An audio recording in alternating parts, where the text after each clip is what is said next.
শহরের প্রাণকেন্দ্রে একটা গলি। ঘরমাক্ত অবস্থায় একটা আইসক্রিম হাতে নিয়ে বসে আছি বাঁধানো দাওয়ার ওপর। আজও হলো না বুঝলি রোদ্দুর, আমার আর এ শহরে ব্যবসা করা হলো না। বাবা কাকাদের হাতে গড়া কাঁসার শিল্পটাকে কোনোভাবেই শহরে ছড়িয়ে দিতে পারছি না। গত বছর চাষের জমিগুলো বিক্রি করে দিলাম, দেখ তবু একটা ঠিকঠাক দোকান ঘর পাচ্ছি না। যত দিন এগোবে আমার কাছে ওই কটা টাকা থাকবে? এমনি টানাটানি সংসার কিভাবে চালাবো আমি তো বুঝতে পারছি না। তুই এত হতাশ হোস না, দেখিস একটা ঘর ঠিক জোগাড় হয়ে যাবে। কম দিন তো হলো না, সেই কবে থেকে ঘর খুঁজছি। এত বড় শহর, দোকান দেওয়ার মতো একটা উপযুক্ত ঘর পাওয়া যাচ্ছে না। আইসক্রিমটা শেষ করে ধীরে ধীরে হাঁটতে শুরু করলাম। ব্যাগে বাবার অস্থির ঘরটা রয়েছে। মানুষটা নিজের একটা দোকান দেখে যেতে পারল না। বলছি দাদা, সামনে কোন দিক দিয়ে গেলে গঙ্গার ঘাটটা পড়বে? ওইটা একটু সোজা যাবেন, ওখানে একটা সরু গলি দেখতে পাবেন, ওখানে। আর একটা কথা, যদি কিছু মনে না করেন। হ্যাঁ বলুন। এখানে আশেপাশে কেউ দোকান ঘর বিক্রি করবে জানেন? মানে আমার এই বন্ধুটার জন্য আর কি। ঘর? আরে ভাইয়া, আপনি তো একদম ঠিক লোকের কাছে এসেছেন। আমি হলাম এই মহল্লার এক এবং অদ্বিতীয় ব্রোকার, বুঝলেন? আপনি শুধু বলুন যে আপনার কেমন ঘর চাই। আসলে কাঁসার বাসনপত্রের একটা দোকান দেব, সেরম ইচ্ছে আছে আর কি। বাহ, এটা ভালো কথা। দাঁড়ান, আমি একটু লিস্ট দেখে বলছি। লোকটার কথা শুনে কি এক প্রশান্তি যেন মনের মধ্যে কড়া নেড়ে গেল। হাতের ব্যাগ থেকে ক্যালেন্ডারের মতো পাকানো একটা লম্বা লিস্ট বের করলেন। তারপর থুতনিতে হাত রেখে একবার আমার দিকে আরেকবার কাগজের দিকে তাকালেন উনি। এই তো পেয়েছি। আরে আপনার ডিমান্ডের সাথেও তো হুবহু মিলে যাচ্ছে মশাই। হ্যাঁ, এই দেখুন। সত্যি বলছেন? আরে সত্যি মানে? ধরে নিন দোকানের চাবি আপনার হাতে, হাতখানেক এগিয়ে গঙ্গার ধারের সামনেই একটা চারিদিক খোলা ঘর, আর কোনো চিন্তা নেই। কিন্তু গঙ্গার ধারে দোকান চলবে তো? আরে চলবে না মানে? ভোর থেকে এখানে লোকজনের আনাগোনা শুরু হয় মশাই। গঙ্গা স্নান থেকে শুরু করে পুজো পার্বণ, ঠাকুর বিসর্জন, ঘাট কাজ সর্বস্ব। যদি একান্ত না চলে তখন বরং একটা চা বিস্কুটের দোকান দেবেন, দেখবেন কেমন রমরমিয়ে চলে।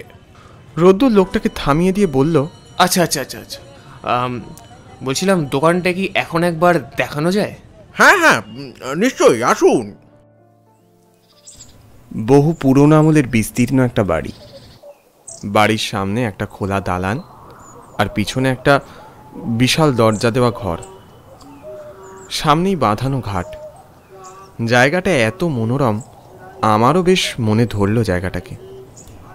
এরপর দরজায় কড়া নেড়ে উনি ডাকলেন, সুলোচন বাবু! আরে ও সুলোচন বাবু, আরে দরজাটা খুলুন, আমি হরহরি। খানিকক্ষণ ডাকাডাকি করে যখন কোনো ফল হলো না, তখন ঘরের পিছন দিকে একটা জানলায় উঁকি দিল হরহরিদা। আরে ও জ্যাঠামশাই, আরে উঠুন, আর কত বেলা অবধি ঘুমোবেন? এরপর হরহরিদা ফিরে এসে আমাদের পাশে এসে দাঁড়ালো। বয়স্ক মানুষ, হাঁটাচলা করার ক্ষমতা নেই, বুঝতেই তো পারছেন।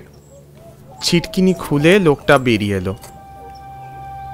প্রায় 90-এর কোটায় পা রাখা এক বৃদ্ধ, মাথায় গুটি কয়েক চুল, চোখ দুটো ঘোলাটে, আর গায়ে একটা শাল। সেই কখন থেকে আপনাকে ডেকে চলেছে, কোনো সারা শব্দ নেই। রেডিওটা একটু আস্তে করুন জ্যাঠামশাই, কেউ ডাকলে তো শুনতেও পাবেন না। হ্যাঁ হ্যাঁ, করছি করছি, এসো তোমরা ভেতরে এসো। ঘরটা বেশ বড়। দক্ষিণ খোলা একটা জানলা, জানলার পাশেই একটা শিমুল গাছ। কেমন লাগছে জায়গাটা? ভালো, খুব সুন্দর। জ্যাঠামশাই, আপনি ওই পিছনের ঘরটা বিক্রি করবেন বলেছিলেন না? এনারা তো কিনতে চাইছেন। মোটামুটি যা দাম ধরে দেবেন তাই এনারা দিয়ে দেবে।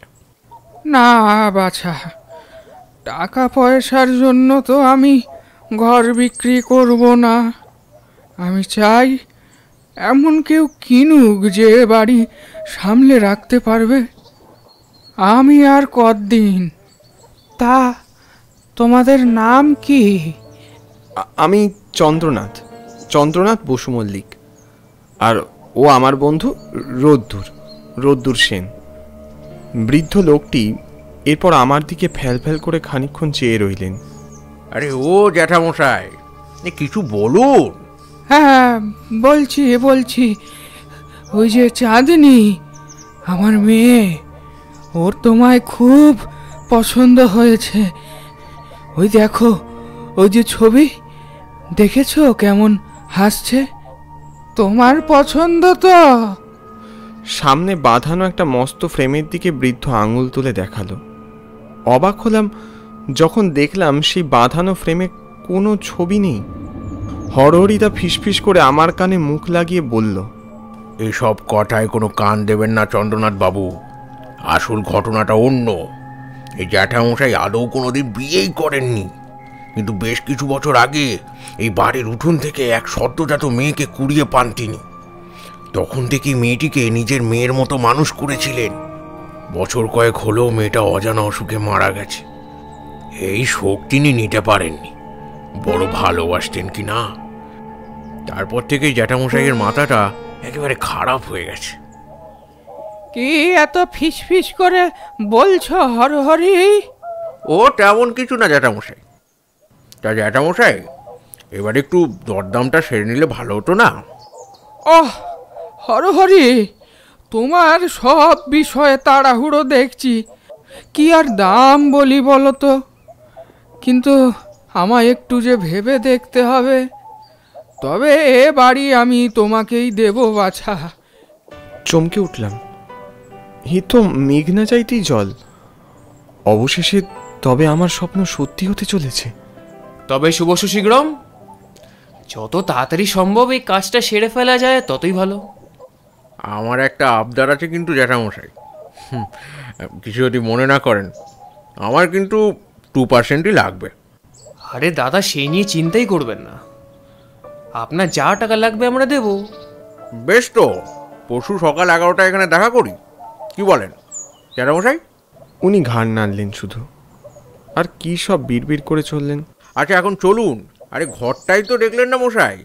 জ্যাঠামশাইয়ের থেকে চাবি নিয়ে প্রকাণ্ড দরজাটা খুললেন হরহরিদা। পুরনো হলেও ঘরের ভিতরটা নেহাত ছোট নয়। অপছন্দ আবার কোনো কারণ নেই। সেখান থেকে সরাসরি রোদ্দুরের বাড়ি এলাম। কি গো, ওদিকের কোনো খবর হলো? খুশির খবর আছে গো শিকতা। চন্দ্রর একটা হিল্লে হয়ে গেছে। মানে ঘর পাওয়া গেছে নাকি? যাক বাবা, ভগবান মুখ তুলে চেয়েছেন।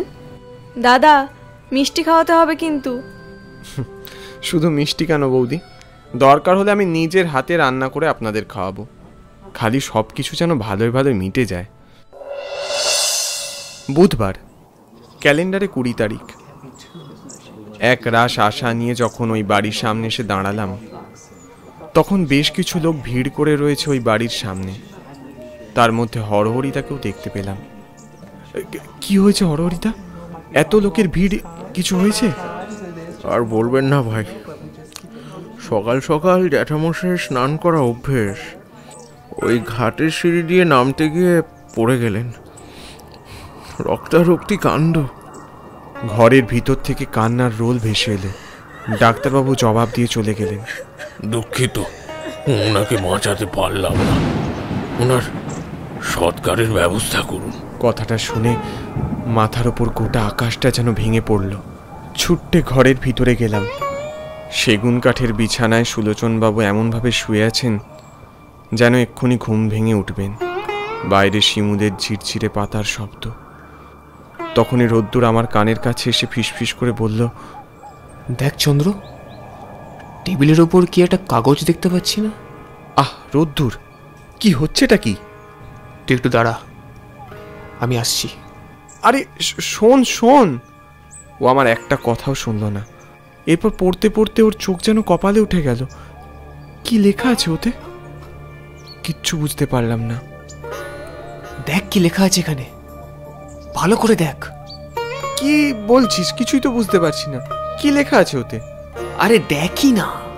কাঁপা কাঁপা ভাঙা অক্ষরে সুলোচন বাবুর করে যাওয়া একটা দানপত্র।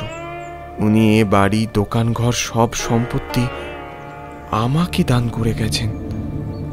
নিজের চোখকে বিশ্বাস করতে পারলাম না।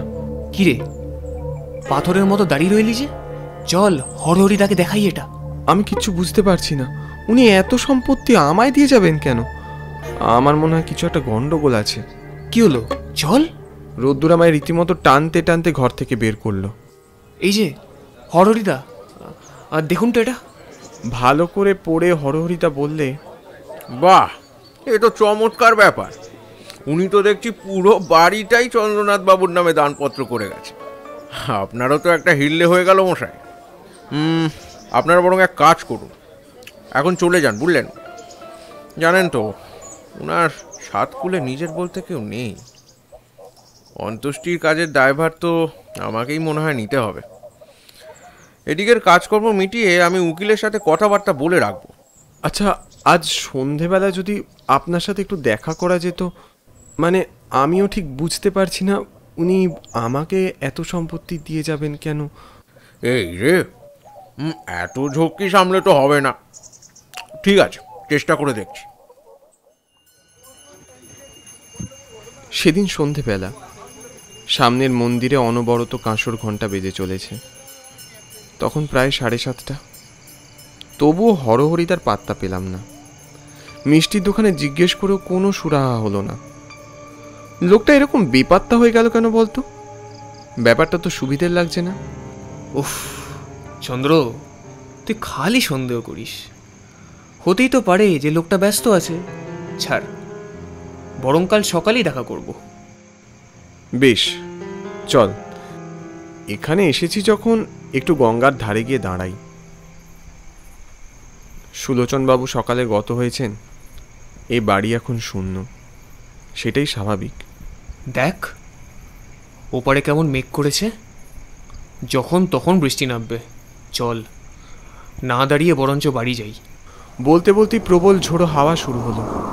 মুহূর্তের মধ্যে বৃষ্টির ফোঁটা আর ঝড়ের দাপট। রোদ্দুর হন্তদন্ত হয়ে আমার আগে এগোতে শুরু করলো। আমি ওর পিছু পিছু এগোচ্ছি। হঠাৎই বাড়ির দরজার দিকে চোখ যেতেই খেয়াল পড়ল বাড়ির দরজায় তালা খোলা। আশ্চর্য! রোদ্দুর, দাঁড়া দাঁড়া! এত বৃষ্টি মাথায় নিয়ে কোথায় যাচ্ছিস?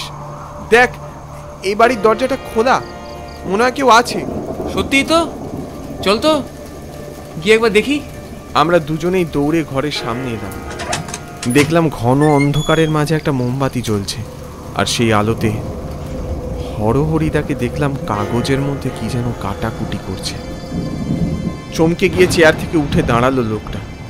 আমাদের আগমনে তিনি ঠিক খুশি হননি মনে হলো। দেখি, আপনারা আপনারা কি করছেন এখানে? বেরিয়ে যান, বেরিয়ে যান বলছি। দেখুন, আপনি কিন্তু বাড়াবাড়ি করছেন। এরম করলে আমরা কিন্তু আশপাশের লোককে ডাকবো। আরে ডাক, ডাকলো। কি জাদু করেছিস তুই জ্যাঠা মশাইয়ের ওপর? বুড়ো আমাকে কোনোদিন একটা কানা করিও দেয়নি, আর তুই রাতারাতি এসে সব হাতিয়ে নিবি? হ্যাঁ, কি যাতা বলছেন? কি যাতা বলছেন আপনি? হরহরি আমার দিকে তেড়ে এসে আমার জামার কলারটা টেনে ধরল। তোকে আমি শেষ করে দেবো। এ কি, এ কি আপনি করে দেবো তোকে। কি করছেন? রোদ্দুর, বাঁচা রোদ্দুর! এক প্রস্থ ধস্তাধস্তি যখন হয়ে গেল লোকটার সাথে, হঠাৎই কেউ কাপড় পেঁচিয়ে আমার গলায় টেনে ধরল। কে? হরহরি বাবু তো ঠিকই বলেছে। দুদিনের যোগী হয়ে এত বড় জমিতে কবজা করে নিবি? এ আমাদের সহ্য হয় কি করে? তোকে মেরেই আমাদের শান্তি। আর চোখে তাকিয়ে যা দেখলাম তাতে আমি নিজের চোখকে বিশ্বাস করতে পারলাম না। রোদ্দুর, রোদ্দুর, তুই! মাথার ওপর যেন বজ্রপাত হলো। শেষে তুই আমায় হিংসে করছিস? আরে রাখ তোর ভালো মানুষই বন্ধু। হ্যাঁ, দম বন্ধ হয়ে এলো আমার। হঠাৎ রোদ্দুর আর্তনাদ করে উঠল। সাথে সাথে গলার কাপড়টাও আলগা হয়ে গেল। কাপড়টাকে কে যেন জানলার বাইরে টেনে নিচ্ছে ক্রমশ, কিন্তু জানলার বাইরে বৃষ্টি আর অন্ধকার ছাড়া কিচ্ছু দেখতে পেলাম না। হাওয়ার দাপটে মোমবাতির শিখাটা ক্রমেই প্রলয় নাচন শুরু করেছে, আর ওদিকে শাড়িটা একটু একটু করে জানলার বাইরে কোথায় যেন মিশে গেল, আর দুজনেই হতচকিত হয়ে দাঁড়িয়ে রইল। আমিও নির্বাক। কি ঘটছে, কেন ঘটছে, এসব ভাববার মতো আমার মনের অবস্থা একদম ছিল না। অন্তত নিজেকে বাঁচানোর জন্য ওই ঘর ছেড়ে বেরিয়ে গেলাম।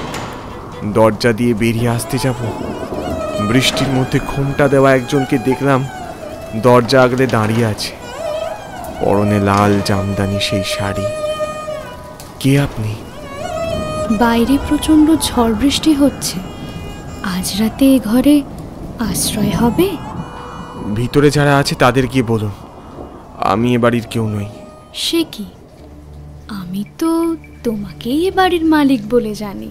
মেয়েটা ঘোমটা খুলে আমার দিকে চাইল, এক চোখ কাজল, কোমর অবধি চুল। আমার দিকে তাকিয়ে যখন দাঁত বের করে হাসলো, ওর সারা দাঁতে রক্ত লেগেছিল। বুকের ভিতরটা ধক করে উঠল। বেশ, তবে আমাকে ভেতরে যেতে দাও। তুমি কিন্তু চলে যেও না। ঠিক কি হচ্ছে বুঝতে পারলাম না, তবু আমি সরে গিয়ে বাইরে দাঁড়ালাম। হরহরি কাকু, কেমন আছো? আমায় চিনতে পারছো? দেখলাম হরহরিদা মেয়েটিকে দেখে থরথর করে কাঁপতে শুরু করলো। চাঁদনি, চাঁদনি, তুই? কেন, আমায় দেখে খুশি হওনি? কাল রাতে আমার বাবাকে কেন মারতে গেছিলে? কি উল্টো পাল্টা বকছিস? উল্টো পাল্টা বলছি? ডাকবো বাবাকে? বাবা, এসো তো। ঘাড় ঘোরাতেই আরো একজনকে দেখতে পেলাম। আর কেউ নয়, এই যে সুলোচন বাবু। কপাল, নাক, মুখ দিয়ে অঝরে রক্ত ঝরছে। দেহ যেন অতীব শীর্ণকায়, হাড়ের ওপর চামড়ার আস্তরণ মাত্র, মাংসের লেশ নেই। উনি তো আজ সকালেই। জামাই, আমাকে একটু জায়গা দাও। কাঠের পুতুলের মতো সরে দাঁড়ালাম। কি বলে গেল লোকটা? আমি জামাই কেন হতে যাব?